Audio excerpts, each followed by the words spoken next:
ಎಲ್ರಿಗೂ ನಮಸ್ಕಾರ. ಇವತ್ತು ಬೈಬಲ್ ಬಗ್ಗೆ ಹೇಳ್ತೇನೆ. ಬೈಬಲ್ ಅಂದರೆ ಏನು? ಬೈಬಲ್ ಅಂದರೆ ಕ್ರೈಸ್ತ ಧರ್ಮದ ಪವಿತ್ರ ಗ್ರಂಥಗಳ ಸಂಗ್ರಹ. ಇದು ಪ್ರಧಾನವಾಗಿ ಹಳೆಯ ಒಡಂಬಡಿಕೆ ಆಗಿದೆ.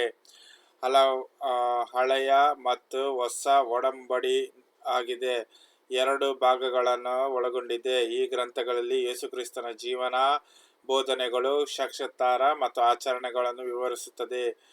ಇದು ಕ್ರೈಸ್ತರ ಆಧಾರಪೂರಿತ ಧರ್ಮಸ್ತುತಿಯ ಮತ್ತು ಅಧ್ಯಯನದ ಮೂಲ ಆಗಿದೆ. ಬೈಬಲ್ ಅನೇಕ ಭಾಷೆಗಳಲ್ಲಿ ಅನುವಾದಗೊಂಡಿದೆ ಮತ್ತು ವಿವಿಧ ಮತಗಳ ಪವಿತ್ರ ಗ್ರಂಥಗಳಿಗೆ ಪ್ರಮುಖ ಆಧಾರವಾಗಿದೆ. ಬೈಬಲ್ ಇತಿಹಾಸ ಅತ್ಯಂತ ವಿಸ್ತೃತವಾದದ್ದು. ಅದರಲ್ಲಿ ಇದು ಒಂದು ಸಂಕ್ಷಿಪ್ತ ಅವಲೋಕನವನ್ನು ನೀಡಬಹುದು. ಬೈಬಲ್ ಪ್ರಾರಂಭಿಕ ಕಾಲದ ಇತಿಹಾಸ. ಬೈಬಲ್ ಪ್ರಾರಂಭಿಕ ಕಾಲದ ಅವಧಿಯಲ್ಲಿ ಅಲ್ಲಿ ಗ್ರಂಥಗಳು ವಿವಿಧ ಭಾಷೆಯಲ್ಲಿ ಬರೆಯಲ್ಪಟ್ಟಿವೆ. ಈ ಗ್ರಂಥಗಳು ಅರ್ಧ ಆತ್ಮಿಕ ಮತ್ತು ಧರ್ಮಸ್ತುತಿಯಲ್ಲಿ ಪ್ರಧಾನವಾದವು.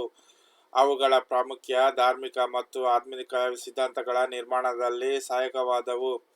ಬೈಬಲ್ ಕ್ಯಾನನಿಯೇಷನ್.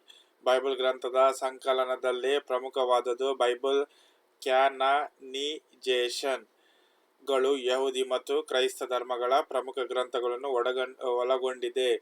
ಹೊಸ ಹಳೆಯ ಒಡಂಬಡಿ.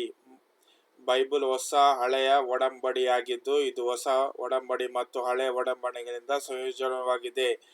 ಬೈಬಲ್ ಅನುವಾದ. ಬೈಬಲ್ ಅನೇಕ ಭಾಷೆಗಳಲ್ಲಿ ಅನುವಾದಗೊಂಡಿದೆ.